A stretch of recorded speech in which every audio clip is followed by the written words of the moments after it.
Hello, and welcome to Quick Charge by Electrek, keeping you in the fast track with daily EV and green energy news.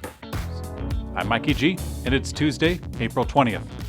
Tesla is facing some backlash in China after an unhappy customer crashed the Shanghai Motor Show booth and was arrested. An angry customer ended up protesting at the booth by jumping on the display car and complaining about Tesla's brakes not working. Local Chinese media outlets reported that the owner was arrested and placed on police detention for 5 days.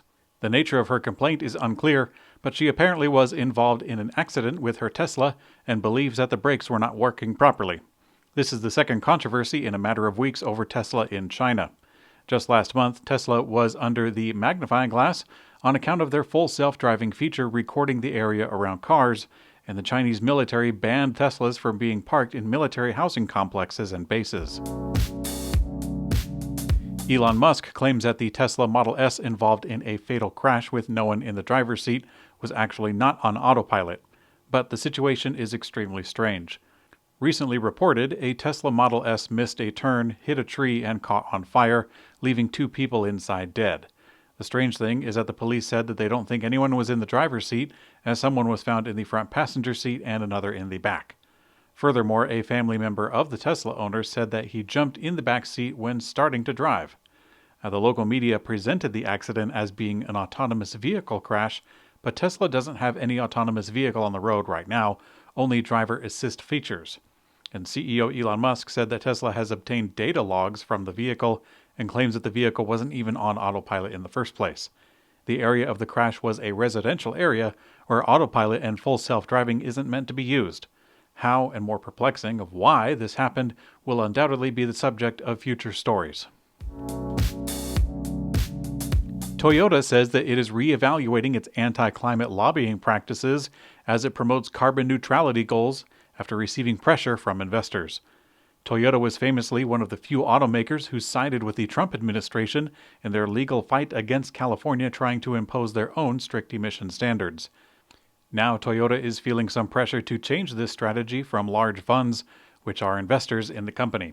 The fund is prepared to sell its shares of Toyota if the company doesn't change its lobbying practices. Reuters reports that Toyota will, quote, review public policy engagement activities through our company and industry associations to confirm they are consistent with the long-term goals of the Paris Agreement.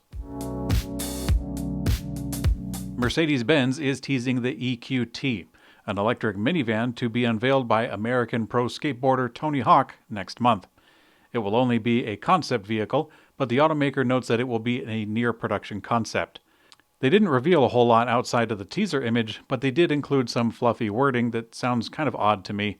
Quote, emotion and intelligence are the key elements of the Mercedes-Benz design philosophy, sensual purity.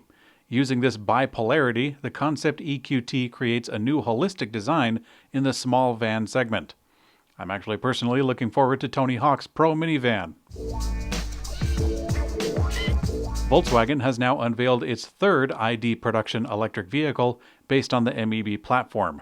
After the ID3 and ID4, we now get to see the ID6, the brand's biggest electric vehicle yet. VW is going to focus the vehicle on the Chinese market.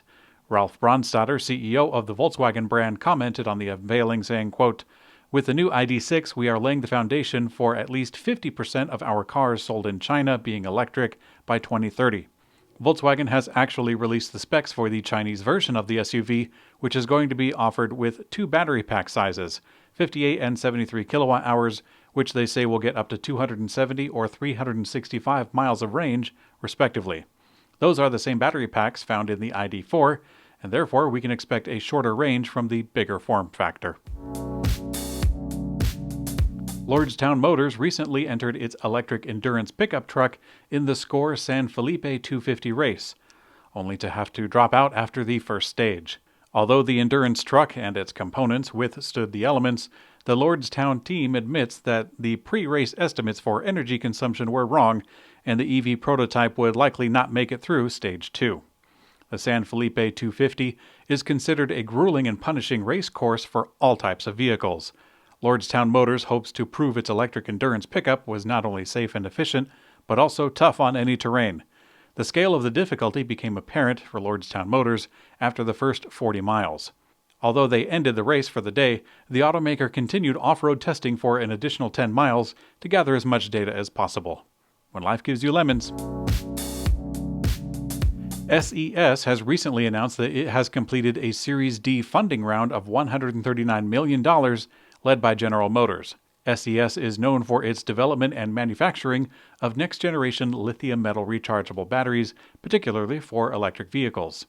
SES is known for its development and manufacturing of next-generation lithium metal rechargeable batteries, particularly for electric vehicles. SES and GM's joint venture, which actually began in 2015, has already led to 49 patents granted and 45 patents pending as of last month. The two will work on the next generation of Ultium batteries. The joint venture will result in manufacturing prototyping line to be erected in Woburn, Massachusetts.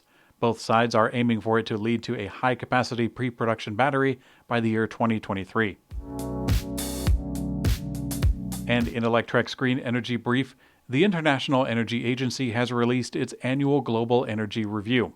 And while there is some good news about the adoption of renewables, there's also some rather alarming news.